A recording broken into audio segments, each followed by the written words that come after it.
Queridos, nós estamos na nossa jornada no Evangelho de João, maravilha. E hoje nós vamos entrar no capítulo 5. Então abra aí, ou ligue sua Bíblia em João, capítulo 5. Eu vou hoje ler na versão NAA.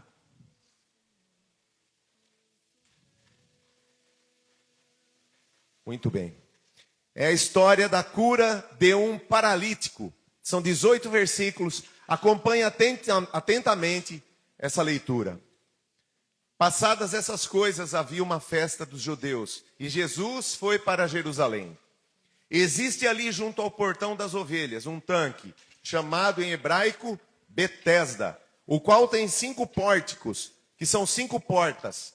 Ok? Nesses jazia uma multidão de enfermos, cegos, coxos, paralíticos, esperando que a água se movesse, porque um anjo descia de tempos em tempos, agitava a água, e o primeiro que entrasse no tanque, uma vez agitada a água, sarava de qualquer doença que tivesse. Estava ali um homem enfermo, há quanto tempo, queridos? 38 anos. Vendo Jesus deitado e sabendo que estava assim há muito tempo, perguntou a ele: você quer ser curado? E o enfermo respondeu: Senhor, eu não tenho ninguém que me ponha no tanque quando a água é agitada. Quando eu tento entrar, um outro malandro chega na minha frente e pega aquela cura para ele. A interpretação, versão Val. Versão VRB. Jesus lhe disse: levante-se, pegue o seu leito e siga seu caminho. Imediatamente o homem se viu curado, pegou o leito e saiu andando. E era sábado aquele dia. Por isso os judeus disseram ao que tinha sido curado: é sábado, você não pode carregar o seu leito. Então, ao que lhes respondeu: o mesmo que me curou me disse, pega seu leito e ande. Perguntaram-lhe: quem é o homem que disse a você, pega o seu leito e ande? Aquele que tinha sido curado não soube responder, porque Jesus tinha se retirado. Ele nem chegou a conhecer Jesus, por haver muita gente naquele lugar. Mais tarde Jesus o encontrou.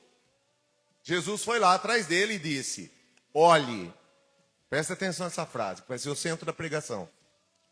Você foi curado. Não peque mais, para que não lhe aconteça coisa pior. O homem se retirou e disse aos judeus que tinham sido Jesus que o havia curado. E por isso os judeus perseguiam Jesus, porque fazia essas coisas no sábado. Mas Jesus lhes disse: meu pai trabalha até agora, e eu trabalho também. Por isso os judeus cada vez mais queriam matá-lo, porque além de desrespeitar o sábado, ainda dizia que Deus era seu próprio pai e fazia-se igual a Deus. Vamos orar novamente para que Deus nos ajude a entender e sermos transformados pela palavra. Senhor nosso Deus e Pai, como o Senhor é rico em amor, graça e misericórdia. E agora te pedimos que o nosso coração seja transformado pela tua palavra. Que não seja uma boa palavra só. Que não sejam coisas interessantes.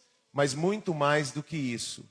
Que nós sejamos rasgados pela tua palavra. Transformados, mudados.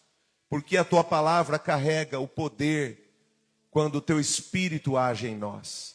Nos ajuda nessa noite. Nós te pedimos em nome de Jesus. Amém. Queridos, é uma história muito interessante. E mais uma vez Jesus, ele cura um enfermo. E além de curar o enfermo, o cara já estava curado. Jesus, que não se contenta só em ser um curandeiro, um milagreiro. Jesus, querido, não confunda Jesus com milagreiro.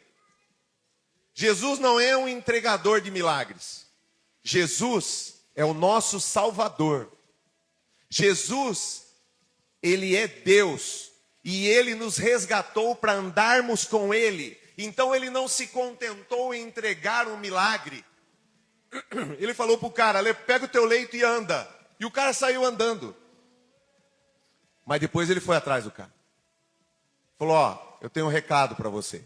Antes da gente entrar no recado, que é o centro da mensagem, eu queria reforçar mais uma vez. O nosso Deus, Ele não tem uma bênção só para você. Ele quer andar com você. Ele quer ser um com você. Ele nos resgatou para morar com Ele no céu. Ele não te resgatou para resolver os seus problemas desse mundo. Ele não te resgatou para resolver, para arrumar uma namorada para você, para fazer um milagre financeiro na sua vida. Isso é pequeno demais. Isso é medíocre demais. Fazer da palavra de Deus e das igrejas um mercadão de negócios. Porque o que Deus tem para nós é algo eterno. É andar com Ele, é estar com Ele. Porque todo aquele, em João 11 nós vamos ver que Jesus falou, todo aquele que vive e crê em mim, não morrerá eternamente. Todas as outras religiões, coaches e qualquer outra coisa bacana que você encontre, pode te ajudar financeiramente, pode resolver os seus problemas terrenos. Mas tem uma coisa que ninguém nessa terra vai te ajudar, é quando você morrer. Entenda, a coisa mais importante que existe é que Jesus não quer só entregar uma bênção para nós. Ele quer andar conosco. Ele quer fazer parte da nossa vida. Andar com Deus é a maior aventura que um ser humano pode ter. Esse foi o plano do Senhor desde o Éden. Amém? Agora nós vamos entrar em 5 pontos que esse texto nos ensina. Então, se você estiver anotando, anote aí o primeiro ponto. A graça e a misericórdia de Jesus. Romanos, abra comigo, Romanos capítulo 2, verso 4. Olha que interessante.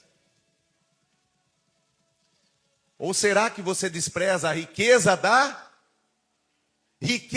bondade, de tolerância e paciência de Deus, ignorando que a bondade de Deus é que leva você pelos bons caminhos? A bondade de Deus nos alcança. E Jesus é um homem bom. Ele é a bondade. Ele é a bondade expressa de Deus. Ele é quem veio morrer por mim e por você. Ele é bom. Querido, entenda a natureza de Deus.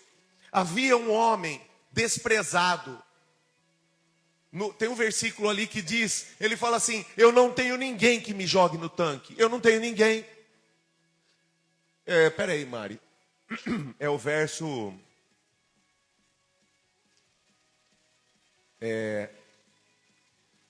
7, vai lá. O enfermo respondeu. Olha só, querido. Jesus chega para ele e fala assim. Primeira coisa, querido. Você parou para pensar que Jesus anda pela terra procurando alguma coisa para ele fazer de bom? Como é você? Como é você?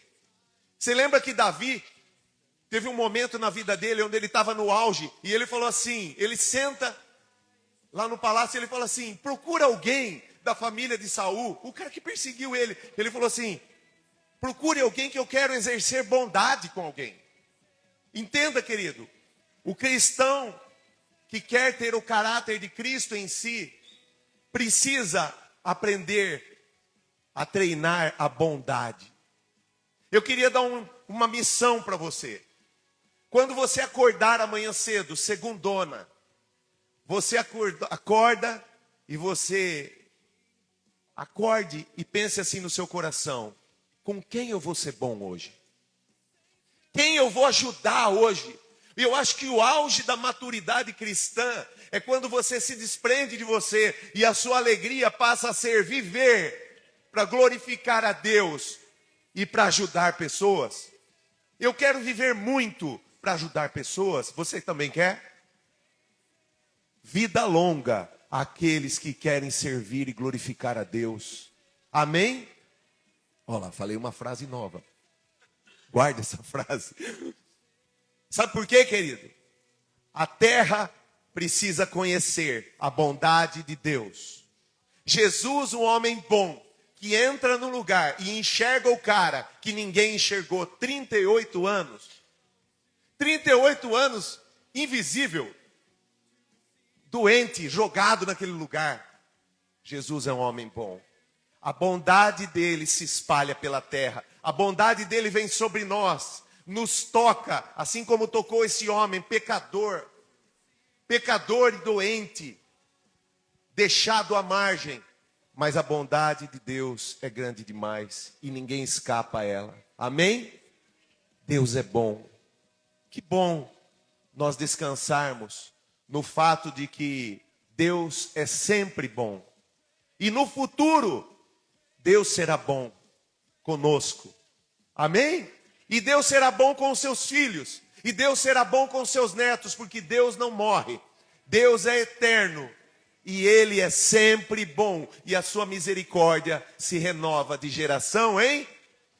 A primeira lição que eu vejo desse texto é esse. Pessoas que não têm ninguém. Senhor, o que Ele diz? Ele nem responde. Quando Jesus fala assim para ele, você quer ser curado? Ele não tem força para responder. Ele só fala assim, eu não tenho ninguém. Eu não tenho ninguém que me jogue. E quando eu vou pular, ainda eu sou azarado. Entra um outro e pula antes de mim, pega a minha cura. Já viu? É que nem a gente, às vezes você está procurando um emprego, quando surgiu uma vaga boa, foi lá, outro pegou de você. Muitas vezes a gente se sente assim nessa vida. A gente erra. Muitas vezes a gente é esquecido. A vida desse homem relata um pouco do que todos nós passamos. Todos nós somos esquecidos. Todos nós somos muitas vezes largados. Todos nós muitas vezes perdemos a vez. Mas o que a Bíblia ensina é que a graça e os olhos do Senhor estão sobre nós para exercer bondade. O segundo ponto tem a ver... Eu queria que colocasse agora, Mário, o verso 14. E os 4 pontos seguintes, eles têm a ver com o recado desse verso. E esse verso, ele representa uma dualidade na nossa vida. Deus, ele representa a soberania de Deus, o milagre imerecido desse homem, mas imediatamente na mesma frase, ele expõe a responsabilidade do homem. Então tem 2 coisas embutidas aí. Jesus disse para ele, a primeira parte, olhe, você foi curado. Graça de Deus. Amém? Graça de Deus, você não merecia. Olha, você foi curado. Você está perdoado.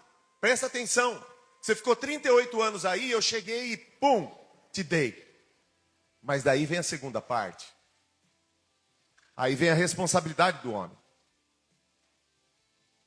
Não peque mais, para que não te aconteça o quê? Coisa pior.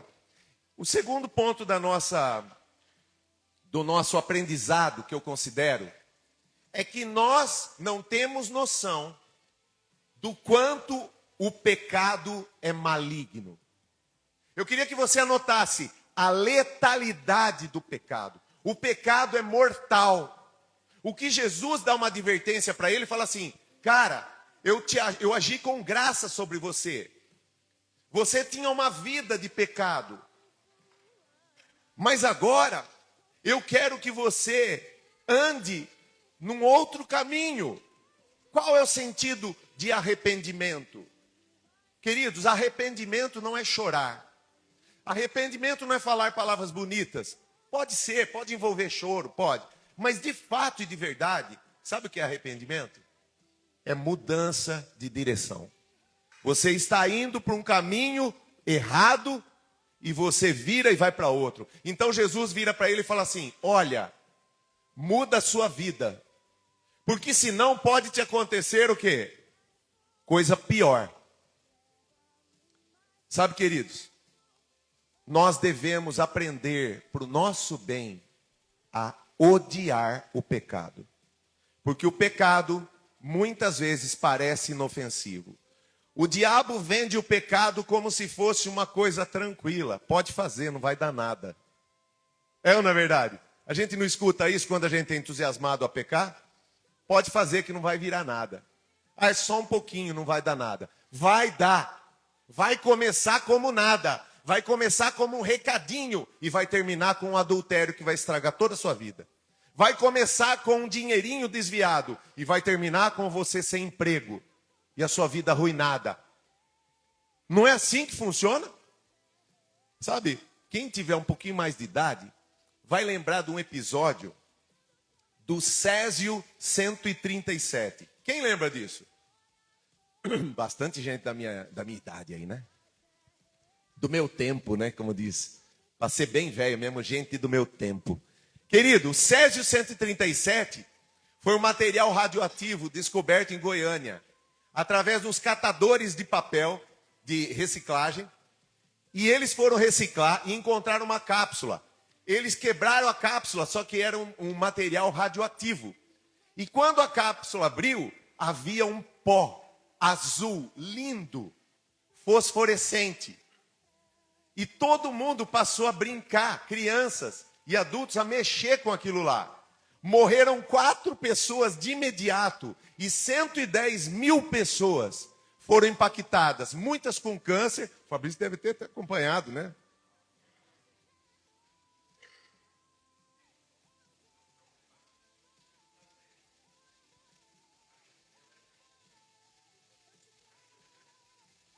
Feito de chumbo. Olha o perigo. Só que a galera que viu, olhou um pó azul brilhante. Quem não gosta de brincar? Até eu. Um pozinho brilhante. Letal. O que eu quero dizer com isso, querido? O pecado, ele parece brilhante. Ele parece bonitinho. Ele parece gostosinho de brincar.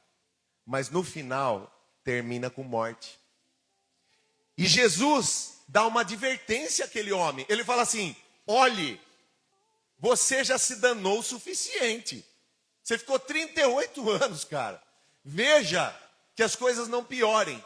E aí, a interpretação bíblica disso é muito interessante, porque imagina só, eu acho que o cara virou para ele e falou assim: nossa, mas o que tem de pior do que ficar 38 anos paralítico, sendo desprezado? O que há de pior? E na verdade há algo muito pior. Porque Jesus, nessa hora, muito provavelmente, ele estava se referindo ao inferno. Ao inferno. Ele diz assim: muito pior do que você ser um paralítico, um desprezado, um infeliz nessa vida, é você passar a eternidade no inferno. Ou seja, cuidado com o pecado, porque ele pode tornar a sua vida bem pior. Amém, queridos? Desculpa, é uma palavra meio dura. É uma advertência, mas é uma advertência que nos salva. É bom apanhar para não morrer. É bom ser corrigido para melhor. Então, o segundo ponto interessante: odeie o pecado. O pecado é o causador de todo tipo de sofrimento. O pecado lota os presídios. O pecado destrói as famílias. O pecado é o pai do choro e da dor. Vamos ter ódio do pecado. Vamos ficar longe do pecado. Não passeie perto do pecado. A Bíblia diz, Provérbios diz que o sábio vê o mal e atravessa a rua e passa longe. Mas o tolo anda perto. Terceiro ponto. O terceiro ponto interessante é, Jesus vira para ele, os 4 pontos agora vai ser da mesma frase, querido. E fala assim: não peque mais, porque pode te acontecer o quê? Uma consequência pior. O terceiro ponto é que nós não temos como fugir do princípio da semeadura. Gálatas 6, verso 7. Não se engane, de Deus não se zomba. Aquilo que a pessoa semear, isso ela também. Quem falou isso? Paulo. Então, Uma outra coisa que serve de advertência para nós dentro desse texto, Jesus falou assim para ele: cara, o que você já fez já te levou àquela condição. Eu te perdoei. Mas entenda, o que você fizer vai te colocar de novo numa nova condição. De acordo com o que você fizer, a consequência virá. E isso é muito bom, porque se você fizer andar nos caminhos do Senhor, você vai desfrutar de bênçãos. E nesse mesmo texto de Gálatas, fala assim: para nós não perdermos a esperança, porque um dia vamos colher. Existem semeaduras que você está fazendo hoje, que elas virão rápido, a colheita. Mas existem semeaduras que você vai orar, vai pedir, e talvez venha daqui 10, 20 anos. Mas é certo que tudo que você fizer diante de Deus será recompensado. Amém? Mas é certo também que todo aquele que planta pecado colherá problemas na sua vida. Então vem a advertência novamente de Jesus. Quarto, a quarta coisa é um alerta. Ele fala assim: olhe. E tem um outro versículo que fala olhe, que esse olhe, do começo dessa frase, ele implica num preste atenção, vigie. Vigie porque você está bem. Vigie porque você foi curado. Você foi perdoado, você catou sua maca, seu leito aí, saiu debaixo do braço, você está com tudo agora. Você está zerado. Você não espera, não está dependendo mais de anjo nenhum, nem de favor dos outros, você ganhou uma nova vida. Agora fique esperto. O que Jesus está querendo nos ensinar, querido? Tem uma coisa que Jesus sabe sobre nós, os seres humanos, que o fato de nós sermos abençoados, muitas vezes pode virar uma cilada contra nós. Ele fala assim: olhe, você foi curado, está tudo certo. É hora de prestar atenção. Querido, quando nós somos abençoados, quando nós somos alvo da bondade, da generosidade do Senhor, acontece no nosso coração corrompido, imediatamente algo um pouco perigoso, que é a sensação de que eu posso abaixar a guarda. Que o jogo está ganho. Sabe aquela sensação do jogo ganho? É a coisa mais perigosa que existe. Quando a gente tem essa sensação, é o que o inimigo gosta. E Jesus sabia disso. Então ele pega e fala assim: ó, vigia. Vigia porque você está bem. E se você está bem, é a hora de você tomar cuidado agora com o seu caminho. Amém, meus irmãos? Sabe aquela pessoa que vem para a igreja, atrás de uma benção? Depois que recebe a benção, o que ela faz? Tchau e benção. Como diz o ditado. Ó, tô bom no trocadilho hoje, hein? Anota essa. Você e eu precisamos entender que Deus quer para nós uma caminhada abençoada. Ele não quer entregar uma bênção para você e ver você capotar na próxima esquina. Ele não quer dar coisas preciosas para você e ver você perdê-las. Então ele dá um milagre para o cara, falou: você foi curado, agora por favor, tenha temor, presta atenção. Pensa nisso para nós. Olha, eu te dei família. Olha, agora você é abençoado, eu te dei saúde. Você acordou nessa manhã, amém, queridos? Quantos aqui já foram curados de doenças? Glória a Deus, Deus te deu uma nova chance. Quantos aqui passaram beirando a morte já? Eu já, várias vezes. Fora as vezes que eu não sei. Não é verdade? Mas e daí? E daí é o seguinte: existe uma nova chance, aproveite e ande com Deus. Deus quer que você tenha uma trajetória de sucesso, de bênçãos, e para isso você precisa vigiar. Abra comigo 1 Coríntios 10, verso 12. Olha só o que Paulo fala. Por isso, aquele que pensa estar o quê? De pé. Lembra, o aleijado estava o quê? Deitado. Agora ele está de pé. E você, está de pé? Então a Bíblia diz o seguinte: aquele que pensa estar de pé, vigie. Veja que não caia. A hora de se guardar, de orar, de clamar, de buscar a presença, a vida de Deus, a santificação, é quando tudo está bem. Amém, meus irmãos? A batalha que Davi mesmo perdeu foi quando ele relaxou. Quando ele parou de guerrear, todas as batalhas que ele lutou, ele venceu. Qual foi a que ele perdeu? A que ele não lutou. Então Deus, Ele tem para nós uma vida piedosa, uma vida de disciplina. Está tudo bem na sua vida? Acorde amanhã e vá orar. Porque está tudo bem e porque vai ficar tudo bem. Amém, meu irmão? Não é hora de ir atrás de pecado, não é hora de ir atrás de besteira, não é hora de ir atrás das coisas desse mundo. Não é hora de relaxar. É hora de buscar a Deus cada dia mais. Olhe, agora que está tudo bem, não se afaste de mim. Esse é o recado desse texto. O que mais me impactou nessa passagem é Jesus, depois de ter curado esse cara e acertado a vida dele, não se dar por feliz, ir atrás do cara e virar e falar assim: cara, escuta, eu quero que você continue bem. Esse é o desejo de Jesus para nós, que você continue bem. E para continuar bem, existe uma regra: se afaste do mal, se afaste do pecado, vigie. Porque o inimigo é como um leão que anda ao derredor, procurando um espacinho. Sabe, queridos, o pecado na nossa vida, ele é como a barba. Ele nasce todo dia. Por isso que não dá para relaxar.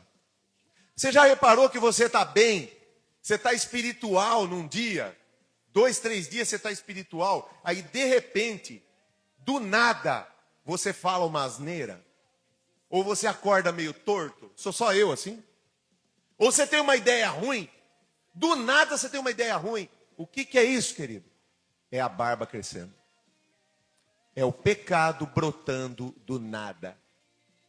Existe uma regra: vigiar e orar, porque todos os dias haverá uma necessidade de você ir para a cruz.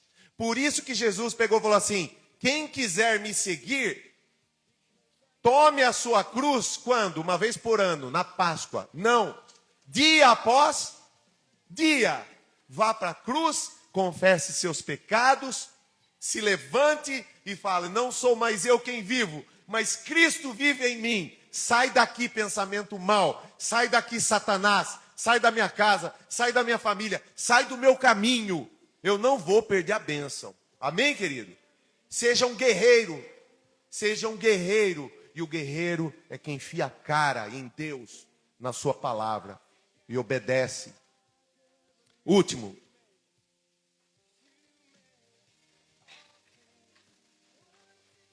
A decisão de andar com Deus é o último ponto. Jesus vira para ele e fala assim: olha, não ande mais em pecado, porque coisa pior pode acontecer. Aliás, vai acontecer. E aí, querido, isso foi um confronto àquele homem. E aí vem um pensamento. Sabe, às vezes, essa paralisia, todo esse sofrimento desse homem, com certeza serviu para algo muito maior. Serviu para ele tomar uma decisão de andar com Deus. Tem tanta gente por aí, tinha tanta gente naquele tempo perfeita, sem paralisia, sem problema financeiro, família de sucesso, negócios de sucesso, mulheres ricas. Lembra quando tinha aquela série? Ninguém assistiu, não só eu, beleza. Não fez sucesso, pelo jeito. Aí, querido, Mas Deus quer nos confrontar. E esse homem recebeu sofrimento nessa vida. Mas uma coisa ele ganhou. Ele ganhou a opção de tomar uma decisão de andar com Cristo. Ele saiu daquele lugar com uma palavra: ande corretamente agora, ande na luz. E eu queria falar só um pouquinho para terminar sobre isso. O que é andar na luz? Abra comigo primeira carta de João, capítulo 1, do verso 5 ao 10, nós vamos ler. Vamos entender um pouquinho. Jesus deu um desafio para aquele homem, que é o nosso desafio. Como é que eu vou andar na bênção? E 1 João, ele diz, explica um pouco disso. Como é andar na luz? A mensagem que dele ouvimos e anunciamos a vocês é essa: Deus é luz. Imagina, Deus é luz. E não há nele treva nenhuma. Se dissermos que mantemos comunhão com ele e andarmos mentimos e não praticamos a verdade. Se você diz que anda com Deus, mas você anda em direção às trevas, você não anda com Deus. Porque quem anda com Deus, anda em direção à luz. Olha o sentido. Se andarmos na luz, como Ele está na luz, mantemos o que? Comunhão uns com os? Igreja. E o sangue de Jesus, seu Filho, nos purifica de todo o pecado. Se dissermos que não temos pecado nenhum, a nós mesmos nos enganamos. E a verdade não está em nós. Mas se confessarmos os nossos pecados, Ele é fiel e justo para os pecados e nos purificar de toda glória a Deus. Querido, entenda uma bênção. Jesus vira para aquele homem e fala assim: ande na luz. Ande em direção à luz. E essa é a palavra de Deus para mim e para você. Val, ande na luz. Mire na luz, olhando firmemente para Cristo. Mas aí tem uma coisa um pouco estranha, porque ele fala assim: se você andar na luz, os seus pecados estão perdoados. Ora, se eu estou andando na luz, eu não tenho pecado? Tem. Você está mirando na luz, você está olhando para Cristo, você está caminhando, você está direcionado para Cristo. Porém, enquanto estivermos nessa vida, ainda iremos lutar contra o pecado. Sim ou não? Mas o pecado será uma contrariedade na nossa vida. O pecado será motivo de tristeza, de arrependimento e confissão, e não motivo de vida. O que ele quis dizer para aquele homem não é que ele nunca mais iria pecar, mas o sentido da sua vida tem que mudar. Está dando para entender, querido? Você pode não vou usar esse termo. Você não deve pecar, mas se você pecar, entenda, pelo fato de você estar no caminho da luz de Cristo, o sangue de Jesus te perdoa. Amém?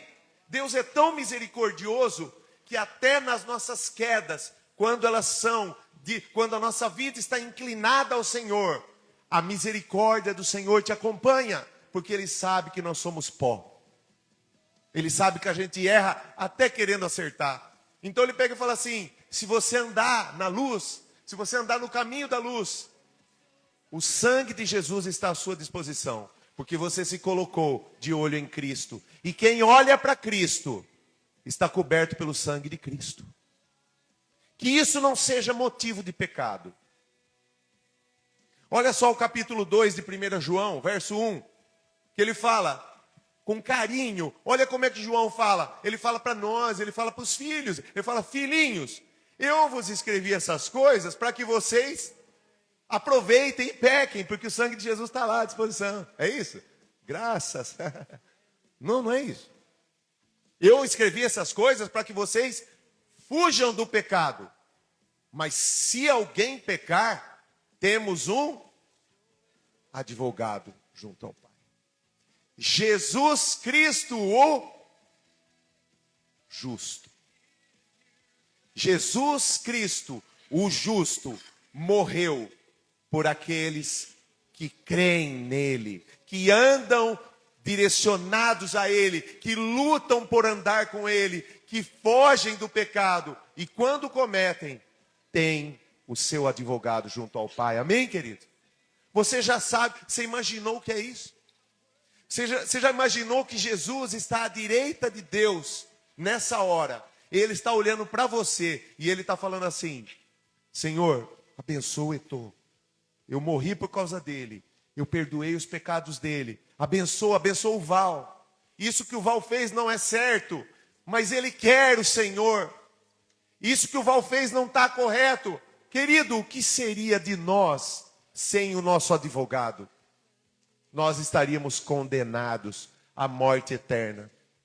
Mas Jesus Cristo, o justo, que nos justifica de todo o pecado.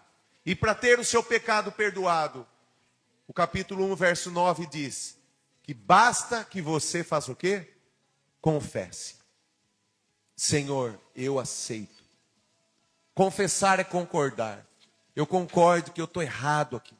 Eu preciso mudar, Senhor. Me ajuda, meu advogado, meu intercessor. E a Bíblia diz também em Romanos 8 que o Espírito Santo geme por nós. Intercede por mim e por você. Para que eu e você tenhamos uma jornada abençoada. Esse é o desejo de Cristo. Esse é o desejo que Jesus expressou nessa passagem. Olha, você foi curado. Eu te abençoei. Eu perdoei seus pecados. Eu te levantei do leito. Eu te enxerguei. Mas agora, não volta para lá. Amém, queridos? Glória a Deus por isso. Deus quer te sustentar. Ele quer sustentar a sua jornada. E a nossa jornada, Salmo 126 fala algo muito interessante. Ela é rumo a Cristo. Para onde você está direcionado? Salmo 126 diz, não precisa colocar porque eu não lembro o versículo, tá?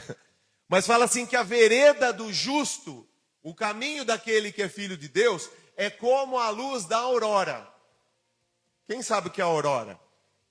É o momento que o dia nasce. Ou seja, a aurora é o momento em que as coisas caminham das trevas da noite para a luz do dia. E aí ele compara, ele fala assim, o caminho do justo é como a luz da aurora. O sentido da vida dele é das trevas para a luz, que vai brilhando cada dia mais até se tornar dia perfeito. Amém? Vamos ficar em pé, quero chamar os músicos. Vamos.